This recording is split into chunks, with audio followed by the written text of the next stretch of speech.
Барлықтарыңызға сәлем, есімім Ақылбек Шыңғыс, екінші СРС жұмысы. Мен бұл СРС-қа Сайын Мұратбековтің «Жусан иісі» атты шығармасын таңдадым. Бұл Сайын Мұратбековтің «Жусан иісі» атты шығармасы қандай тарихи кезең мен оқиғаларға арналған. Жалпы бұл шығармада екінші дүниежүзілік соғыс кезіндегі қазақ халқының өмірі, тұрмыс салты бейнеленген. Яғни бұны былай түсіндіруге болады. Соғыс уақытындағы тыл өмірі, соғыстан алыста жатқан қазақ ауылының тұрмысы суреттеледі. Яғни мысалы қазақтардың ауылында соғыс кезінде қандай өмір болған, еркектердің барлығы соғысқа кеткен, және де ауылда еркектердің жоқтығы мысалы көрсетілген. Кішкентай балалардың әкесіз өсуі, әйел адамдардың мысалы өзінің жұбайынсыз күн кешуі, бұл осы шығармада бейнеленген. Яғни былайша айтқанда шығарма екінші дүниежүзілік соғысы кездерін қамтығанымен негізі саясат туралы емес, сол уақыттағы қарапайым қазақтың өмірі туралы көрсетілген. 1942-1945 жылдарға. Және келесі сұрақ, шығарманың бас кейіпкері кім? Бас кейіпкер Аян. Аян ол кішкентай бала негізінен, бірақ тек қана мысалы ол шығармаға қарасақ тек қана кішкентай бала емес, рухты тұлға. Ол біріншіден өте арманшыл болған, төзімді болған, және де былайша айтқанда ертегіші болған. Неге арманшыл? Себебі оның әкесі соғысқа аттанады, және де ол күні түні азынан кешке шейін өзінің әкесін сағынып, әкем қашан келеді деген, әкем келген соң осылай істейміз, былай істейміз, мына жаққа барамыз деп армандай береді күніне түні. Неге төзімді? Себебі оны бұл өмір жетімдікпен сынайды, өгейлікпен сынайды, мүгедектікпен сынайды. Осының бәріне ол төзіп, мұңаймай өз өмірін сүріп жалғастыра береді. Және де ертегіші, оның ертегілері соғыс замандағы балаларға былайша айтқанда рухани азық болған. Сұрқай түсті өмірді ол өзінің қиялымен, ертегілерімен бояй біледі. Және де келесі сұрақ, шығармада қандай салт дәстүрлер бейнеленген? Бұл шығармада салт дәстүр өте көп. Оларды айта кетсем, мысалы ең біріншісі қайғы бөлісу. Соғыс болғандықтан бұл уақытта қуаныштан гөрі қайғы жиірек болған. Яғни бір күні болмаса келесі күні өкінішке орай бір отбасыға олардың мысалы бір ер азаматы қайтыс болды деген жаңалық келетін. Және де осы қайғы бөліскеннен кейін оған көңіл айтуға келеді. Және де қайғы бөлісумен орай және қасына сүйінші сұрау да жүреді. Бұл шығармадағы ең әсерлі және де жиі кездесетін сәттердің бірі. Ауылға соғыс кезінде пошташы келген сайын балалар да, үлкендер де елең ете қалады. Майданға хат келсе, біреудің әкесінен, немесе біреудің ағасынан хат келсе, балалардың барлығы теке шашы тік тұрып, соны пошташыны күтіп алатын. Аян басты кейіпкер, оның ең үлкен армандарының бірі өзінің әкесінен хат алу еді. Сол үшін де бұл ең маңызды салт дәстүрлердің бірі болып саналады. Асық ату, балалар өздері жиналып топтасып, бос уақыттарында барлығы бірге асық ойнайтын. Бас кейіпкер Аян және де оның досы Садық, және тағы да басқа балалар барлығы бірге жиналып асық ойнайтын. Бас кейіпкер Аянның қорғасын құйылған асығы бар еді, айта кетсек. Және де тағы да қонақжайлылық, мысалы ертегі айту сияқты салт дәстүрлер осы шығармада кеңінен кездеседі. Және де келесі сұрақ, осы шығарманы оқып болған соң мен үшін танымдық тұрғыдан қандай жаңалық ашылды? Көп нәрсені түсіндім. Бұл шығарма арқылы соғыс жылдарындағы шынайы өмірдің бейнесін көре алдым. Мысалы тылдағы өмірдің ауыртпалығы. Мен осы шығарма оқығанға шейін барлық қиыншылық соғыста ғана деп ойлағам.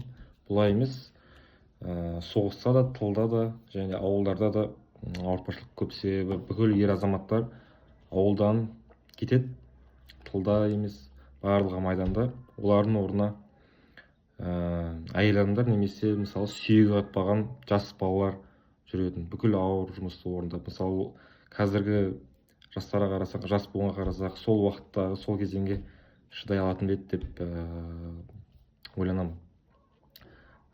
Соғыстағы балалар ұғымы мысалы, бұлардың балалық шағы ұрланған, ойыншықтың орнына кетпен күрек ұстаған балалар осы шығармада бейнеленген. Олардың ерте есеюі, мысалы төзімділігі және де батырлығы мен үшін өте үлкен көрініс болды, жүректі елжірететіндей. Және де жусан символы, бұл осы шығармада бейнеленген ауылда жусандар көп өсетін, және де осы шығарма арқылы жусан жай ғана өсімдік емес, туған жердің, сағыныштың және де ащы тағдырдың символы екені көрсетілген.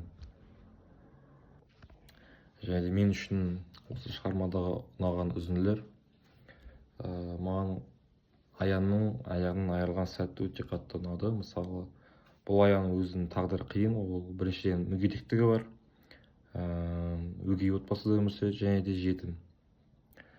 Оған қарамастан үстіне аяғынан айырылады. Бірақ оған қарамай ол өмірге өкпелеген жоқ, берілген жоқ, мойыған жоқ. Оған қарамастан ол әлі де сол баяғы мейірімді Аян, ауылдағы дос балаларын, кішкентай балаларды барлығын өз үйіне жинап алып, қастарына барлығы қорықпасын деп өзінің білетін ертегілерін айтып, көңіл күйлерін көтеріп отыратын. Және тағы да бір жүрегіме тиген үзінді, ол баяндаушының Аянмен қоштасу кезі. Аянды интернетке қалып кететін кезде, досы соңынан қарап тұрып қимай тұрған кезде мұрнына ащы жусанның иісі келеді. Сол сәттен бастап оған Аян жусанның иісімен бірге сатап қалады. Мен үшін бұл достықтың нағыз белгісі және де өте мұңды аяқталған көрініс. Және келесі сұрақ, кітап оқу кезінде мен қандай көңіл күйде болдым? Біріншіден аяныш пен мұң, себебі Аянның тағдыры, оның өмірі өте қиын, жүректі елжірететіндей тағдыр десек болады. Мысалы, Аянның жетімдігі, мүгедектігі, өгей отбасы өмір сүретіні оңай емес. Оның үстіне ол өгей шешеден мысалы қорлық, жауыздық көрген, аяғынан айырылған бір кезде. Осылардың барлығын оқи беріп, жүрегін қатты ауырады. Сол үшін аяныш пен мұң сезімі біріншіден жүрегіңе келеді екен. Таңданысты сезім жүрегіңе келеді, себебі соншалықты қиындықта көргеннен кейін, соншалықты қиындықта өткеннен кейін Аян берілген жоқ, ол өзінің жүрегіндегі кішкентай ғана үмітпен өмір сүрген, әкесін көрем деп, бейбіт заманға дейін жетем, өмір сүрем деп. Сондықтан бұл оның батырлығы, кең жүректігіне мен таңғалдым десем болады. Ризашылық сезімі келді, себебі олардың осы заманда өмір сүрген балалардың өміріне, тағдырына қарап, мысалы қазір бейбіт заманда өмір сүріп жатқаныма, тоқтықта өмір сүріп жатқаныма, ата-анамның қасында өмір сүріп жатқаныма шүкіршілік етем, ризашылық етем. Келесі сұрақ, бұл кітапты достарыма не үшін ұсынар едім? Біріншіден, әрине тіл байлығын дамыту үшін. Кітап өте мәнерлі жазылған, сөздік қоры керемет. Сайын Мұратбеков осы кітаптың авторы. Және де рухты шыңдау үшін осы кітапты оқуға кеңес берер едім. Тарихты түсіну үшін, мысалы, Екінші дүниежүзілік соғысында біздің ата-бабаларымыз қалай өмір сүрген, ол кездегі соғыс қалай жүрген, тылда, ауылда қандай жұмыстар жүрген, қалай өмір сүрген, яғни бүкіл ер азаматтардың барлығы соғыста болған кезде оларсыз тылда жұмыс қалай жүрген, өмір қалай сүрген, осының барлығын негізі білу керек. Ол кітап сол заманның айнасы десек те болады. Мысалы, рухты шыңдау үшін Аянның бейнесі кез келген қиындықты жеңуге болатынын, адамгершілікті жоғалтпау керектігін үйретеді. Мысалы, Аянның батырлығына, кең жүректігіне қарап, тамсанасын, және де одан көптеген нәрсеге үйренуге болады деп ойлаймын. Қадірлеуді үйрену үшін осы кітапты оқуға да кеңес беремін.